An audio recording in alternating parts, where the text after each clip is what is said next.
Uma coisa que tem vários... Tem um pesquisador chamado Sachin Panda, que acho que é um indiano. Ele não é um panda, ele é um pesquisador. Eu imaginei um puta panda no microscópio, assim. Ele estuda muito ritmo circadiano. Que inclusive as pessoas com depressão têm uma quebra do ritmo circadiano. É aquela pessoa que acorda 2 da manhã e não dorme mais e depois dorme de tarde. Ritmo circadiano é o quê?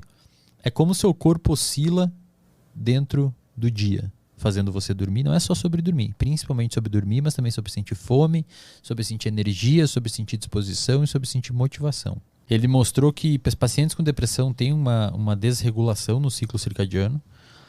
Isso aconteceu um boom, né, do estudo do ciclo circadiano em 2017, um pouquinho antes na realidade. Em 2017 os ganhadores do Prêmio Nobel de Fisiologia e Medicina foram uma galera que estudava o ciclo circadiano, que é o horário que você acorda, o horário que você dorme, o horário que você tem mais energia, o horário que você está mais disposto. O que os caras perceberam, Arthur? Eles perceberam que existe um lugar lá no meio do seu cérebro, um pouquinho para cima da amígdala, chamado núcleo supraquiasmático. Dentro desse núcleo supraquiasmático, um lugarzinho bem pequenininho, existem células que funcionam como relógio. Inclusive os genes que essas células têm são chamados de genes clock, que esses pesquisadores deram o nome. Normalmente eles foram bem humildes, normalmente a galera dá o nome deles, né? Os genes Arthur, os genes Silva. Eles deram o nome dos genes clock.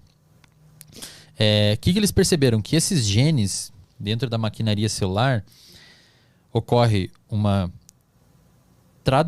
transcrição do gene para um RNA, e esse RNA é traduzido em proteína. É isso que ocorre em toda a célula do seu corpo. Tá? Nesses genes, esse processo ocorre a produção dessas proteínas, essas proteínas específicas lá que vão regular o seu ciclo circadiano, elas vão acumulando na sua célula, e dentro de mais ou menos 24 horas, essas proteínas indicam e sinalizam os genes. Quando elas encheram demais as células, elas sinalizam os genes para parar a produção. Isso ocorre dentro de 24 horas. Exatamente o seu ciclo circadiano. Então, é como se fosse um relógio, cara. Literalmente, um relógio que funciona num ciclo de 24 horas. Aí você me pergunta, então significa que pessoas com depressão têm esse relógio desajustado. Então, na vida real é 13h45, e essas pessoas com depressão, o relógio dela já está de noite, induzindo ela a ter sono, induzindo ela a ter cansaço, induzindo ela a ter fadiga. Né? E é exatamente isso que acontece. E o que regula esse relógio? O que faz esse relógio? Quem que é a pessoa que vai lá e gira o pininho para o relógio voltar às 13h45, que é o horário atual? A luz solar. A luz solar tem a capacidade de entrar no seu olho, e aqui na sua retina a luz entra ali, um pouco mais para dentro tem uns neurônios que ficam captando a luz, e eles mandam uma mensagem lá para o núcleo supraquiasmático no seu cérebro, para esses relógios, e falam, agora é tal hora. Tanto é que quando você viaja, você tem jet lag para um país que tem um horário diferente do seu daqui.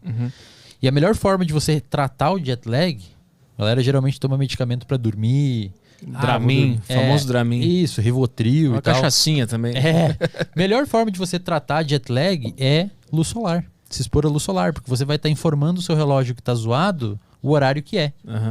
E isso é muito massa, cara. Então, assim, todo mundo que está assistindo aqui, se tiver algum tipo de problema com dormir, se tiver algum tipo de problema com falta de sono, com acordar de noite, com cansaço no meio do dia e tudo mais, principalmente problema de sono, acorda de manhã e se expõe um pouco à luz solar, pelo menos uns 10 minutinhos, deixa a luz solar entrar no seu olho, que ele vai sintonizar o relógio, e dentro de uma semana você vai estar provavelmente dormindo bem melhor. E a luz artificial, essas do celular, da tela, elas fodem tudo, né? Elas fodem, elas são capazes de desregular tudo. É por isso que também à noite é importante que você comece a entrar num estado de desativação desse sistema e meio que mostrar pro seu cérebro que tá na hora de dormir.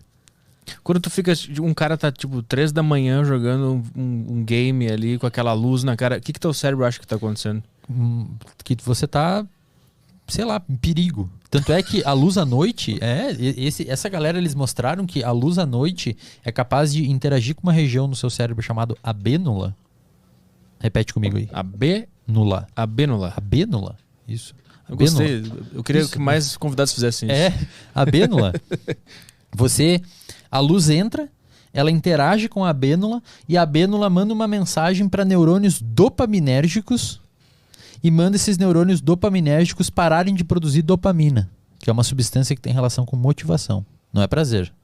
A gente pode falar sobre isso depois, é motivação. E, cara, isso causa um efeito depressivo em você. Então, quando você estiver próximo a dormir, deixa na penumbra. Não precisa parar de mexer em celular e virar um caçador-coletor. Mas assim, tenta deixar, não deixa muita luz no seu olho, no ambiente. Deixa uma luz mais, uma luminária acesa lá no canto. Tem uns filtros para celular, né? Que fica com a luz, tem uns filtros com a luz celular, mais vermelha, né? Que pode ajudar. Barulhos. Pô, vai assistir um filme de tiro, de guerra, sei lá, bota um pouquinho mais baixo, tá ligado? Não sei que você queira... Porque assim, o seu cérebro, esses estímulos, eles não são negociáveis. Sim. O som, a temperatura, a luz. A sua atenção é... Esses estímulos não. Então se eu falar pra você, Arthur, presta atenção no seu pé tocando o chão.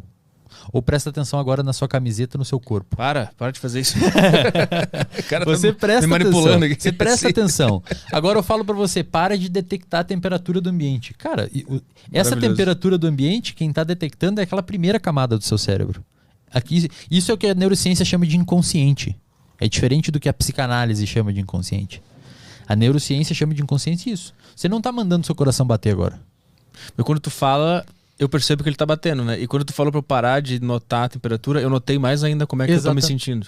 Exatamente. Então assim, a sua atenção, você consegue direcionar ela pros lugares. A luz, o som, isso o seu cérebro tá interpretando, embora na maioria das vezes você não saiba. E isso porque você tem um grande filtro no seu cérebro chamado tálamo. Repete comigo aí. Tálamo. Tálamo. Isso parece o nome de imperador tálamo, de Roma. Exatamente, isso mesmo. Tálamo. Pô, o cara é o tálamo. Imperador Tálamo. Então, o que acontece com o tálamo? As informações entram no seu cérebro, luz, som, temperatura, a roupa tocando o seu corpo, e todas elas convergem para o tálamo. O tálamo seleciona as mais relevantes, e as mais relevantes o tálamo deixa passar e essas informações vão para o córtex, para a parte de fora do cérebro, que é onde elas vão se tornar conscientes. Então quando eu falo para você, Arthur, presta atenção na sua roupa, tocando o seu corpo. Basicamente, o seu córtex pré-frontal está informando o seu tálamo para deixar passar a informação da sua roupa tocando o seu corpo.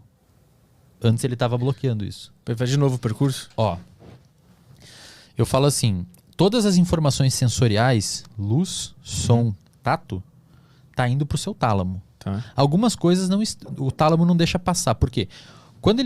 O tálamo é um grande filtro.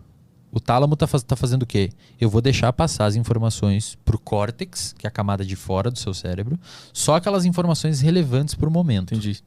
Então, no momento que tá numa entrevista, o tálamo recebe informações do seu córtex pré-frontal e ele falando assim, ó, agora eu quero que ele preste atenção no convidado e no que ele tá falando. Então, deixa passar a voz, deixa passar a luz, o foco ali, e deixa ele entender, ignora todo o resto, ignora a roupa, ignora o pé, ignora o barulho lá fora, ignora o carro que passou na rua, ele precisa se focar no convidado. Quando eu falo para você, Arthur, presta atenção na sua roupa agora. O seu córtex pré-frontal entendeu essa solicitação, enviou uma mensagem para o tálamo, e o tálamo começou a deixar passar os sinais sensoriais da roupa tocando seu corpo para a área sensorial do seu córtex. Porque o córtex permitiu.